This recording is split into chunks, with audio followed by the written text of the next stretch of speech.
The film begins in the vast wilderness of Alaska, where a man named Winston is hiding out in an isolated cabin. Just as he's starting to think he's safe, FBI agents burst through the door, ready to arrest him. Deputy Marshal Madeline Harris enters, determined to bring him in. Winston has been working with a notorious crime boss named Moretti, and now he's in trouble. Desperate to save himself, Winston offers a deal. He'll testify against Moretti in exchange for full immunity. Madeline, unsure if she can trust him, reluctantly agrees to the arrangement. She's not thrilled about it, but it seems like the best option for now. Madeline escorts Winston to the airport where they prepare to fly to Seattle, where Winston will testify. They board the plane and the pilot, Daryl Booth, greets them. As the plane takes off, Madeline notices something odd. There's a scratch on the back of Booth's head. When she asks about it, Booth brushes it off, explaining it's just an occupational hazard of the job. Madeline doesn't think much of it at first, but she's starting to feel uneasy. Meanwhile, Winston is looking down at the floor and he spots something strange. Documents and photos belonging to a man named Daryl Booth. He's confused and tries to get Madeline's attention, but she thinks Winston is just trying to cause trouble and get out of his deal. As the flight continues, Winston grows more concerned. The pilot turns around to hand him a sickness bag, and Madeline sees something that shocks her. There's a bloody wound on Booth's arm. This sent a chill down her spine. She starts to get suspicious and asks him how he knew they were going to Seattle. She hadn't mentioned the destination to him yet. Booth's calm demeanor begins to crack, and it becomes clear that something isn't right. Realizing that Madeline is catching on, the pilot finally reveals his true identity. He's not the real Daryl Booth. He's a hitman sent by Moretti, and his mission is to kill Winston. He plans to leave both Winston and Madeline in the wilderness, where the wildlife will take care of them. Winston's fears were correct. They're in grave danger, and the only thing they can do now is fight to survive. The hitman's real name is never revealed. Madeline and the hitman engage in a fierce struggle inside the plane. Despite her best efforts, Madeline is knocked unconscious by the hitman's brutal strike. As she lies motionless, Winston seizes the opportunity to talk to the hitman, trying to buy some time. He brings up his past dealings with Moretti, hoping to find some leverage. Just as he's speaking, Madeline begins to stir, slowly regaining consciousness. In a flash of determination, Madeline manages to gather her strength. She reaches for a taser hidden in her bag, carefully preparing herself for the moment the hitman returns. When he steps back into the cabin, she's ready. With precise aim, Madeline zaps the hitman, sending him to the ground unconscious. Quickly, she ties him up, making sure he can't cause any more trouble. Once the hitman is secured, Madeline moves to Winston's side. She undoes his chains, allowing him to help her with the next part of their plan. The situation is dire, but they know they can't afford to waste any more time. Madeline, taking control of the plane, began to focus on keeping it steady as they race toward disaster. She knows they're running out of options and needs to act fast before it's too late. Winston learns that the hitman had targeted him by threatening to harm his mother, using the information he had gathered to force Winston into cooperating with Moretti. This revelation hits Winston hard, but he knows they have to keep moving forward. Madeline, working quickly, attempts to make contact with help. She reaches out to her fellow deputy, Caroline Van Zant, alerting her to the situation and telling her that the mission is compromised. Madeline also hints at the possibility that someone in their department might be working with Moretti. Caroline, determined to get to the bottom of this, begins her investigation into the possible leak, while Madeline stays focused on getting them to safety. Meanwhile, she contacts another pilot, Hassan, who guides her through the complex and dangerous skies, offering crucial advice to help her land the plane safely in Anchorage. As Madeline finally gets the plane under control, she learns the horrifying truth. The real Daryl Booth was brutally murdered. The hitman slowly regains consciousness, his eyes glinting with malicious satisfaction. He taunts Madeline, bringing up a painful incident from her past. He mentions the tragic event where someone under her care was burned alive and left to die. The words cut through her, but Madeline's focus remains sharp. She doesn't hesitate. She strikes him hard, beating him back into unconsciousness before he can say another word. Once he's out cold, Winston looks at Madeline, pressing her to explain herself. He wants to know the truth behind the hitman's words. Madeline hesitates, but knows she can't keep it a secret any longer. She takes a deep breath and begins her story, recounting the painful memory that has haunted her for years. A long time ago, she had been assigned to look after a woman named Maria in Mexico. Maria's boyfriend had connections with the cartels, and Madeline was responsible for ensuring Maria's safety. One day, Maria requested to take a bath unsupervised. surprised. Madeline, despite knowing it was against protocol, agreed, trusting that everything would be fine, but that decision would prove to be her downfall. A Sicario, one of the cartel's hitmen, threw a Molotov cocktail through the window. The flames spread quickly, and since Maria was handcuffed to the bathtub, she couldn't escape. Madeline was powerless to save her, and Maria died in the fire. Devastated by the loss, Madeline was demoted to a desk job and has been haunted by her mistake ever since. It's a wound that never fully healed. Just as the weight of her past begins to settle over her, Madeline hears from Caroline. Her colleague reports that she has a team waiting for her in Anchorage, ready to help with the situation. However, something about Caroline's tone raises Madeline's suspicions. Could Caroline be the leak that's working with Moretti? She can't be sure, but she can't ignore the possibility. Madeline decides to take action and reaches out to Deputy Director Coleridge. She briefs him on the situation and warns him about the potential leak, asking him to keep an eye on Caroline and to help her track her down. While all of this unfolds, Madeline and Winston come across a shipwreck along the coastline. The sight gives them a glimmer of hope. Madeline contacts Hassan, the other pilot who's been helping them, and gives him a clue about their location. With this information, Hassan can fine-tune his radar, making it easier for him to guide them through the skies. The tension in the plane grows as Madeline desperately tries to keep control. Suddenly, the plane started heading directly toward a mountain. With a sharp instinct and all her focus, Madeline just barely manages to avoid crashing into it, but the plane crashes through a massive pile of snow. As the aircraft flies upward, the hitman's knife, which had been secured nearby, slides down and lands in his grasp. He quickly grabs it, using it to cut himself loose from his restraints and stealing Madeline's shades in the process. Freed from his cuffs, the hitman wastes no time. He stabs Winston twice, the pain causing Winston to cry out, and then attempts to strangle Madeline.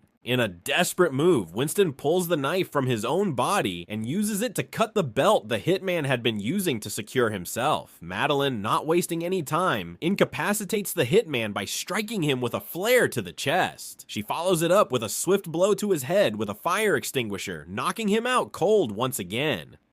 She moves to Winston's side. She applies first aid, but it's clear that he's losing a lot of blood and fading fast. Determined not to let him die, she contacts Hassan for help. He offers guidance, but warns her that taking the risk to get to Anchorage faster may drain the plane's fuel even faster. Madeline, however, is resolute. She refuses to let Winston die. As Winston begins to slip in and out of consciousness, he starts apologizing for the crimes he's committed. His words cut through Madeline, bringing back memories of a moment she had overheard. She recalls hearing Winston mention where he was sending money, a location that matches where Coleridge said he was coming from. That's when it hits her. Coleridge is the leak. The realization shakes her, and she immediately contacts Caroline to admit her mistake and warn her that Coleridge is coming for them. Madeline pushes the plane closer to the landing strip, her mind racing. She tries to reach Caroline again, but it's not Caroline who answers. Instead, it's Coleridge who coldly informs her that Caroline was in a fatal car accident, presumably caused by Moretti's goons. The news sends Madeline into a rage. She yells at Coleridge, accusing him of being the leak, and vows that she will expose him for his betrayal. As Madeline struggles to keep the plane steady, 2 carrier jets fly alongside her, ensuring the safety of civilians in case of a crash. Hassan continues to guide her through the skies, but the hitman has recovered and tries to attack once more. Madeline, now fighting for her life, shoots him twice, finally neutralizing the threat. But time is running out. The plane is losing fuel, and Winston is on the verge of losing consciousness. With police and paramedics already waiting on the scene, Madeline makes a rough landing. The plane skids along the runway, coming to a stop. As the door opens, the hitman is ejected from the plane, his body tossed out and landing on the strip, where a truck quickly plows into him, ending his reign of terror. Exhausted but alive, Madeline watches as Winston slowly wakes up, his eyes groggy but filled with relief. The medics rush to Winston as Madeline meets Hassan for a brief moment. Suddenly, she sees one of Moretti's goons entering the ambulance with Winston. Madeline sprints over, just in time to see the assassin trying to suffocate Winston. Without hesitation, she shoots him dead. Madeline grabs the assassin's phone and calls Coleridge. She tells him coldly, "You're going down," before hanging up, determined to make him pay for everything.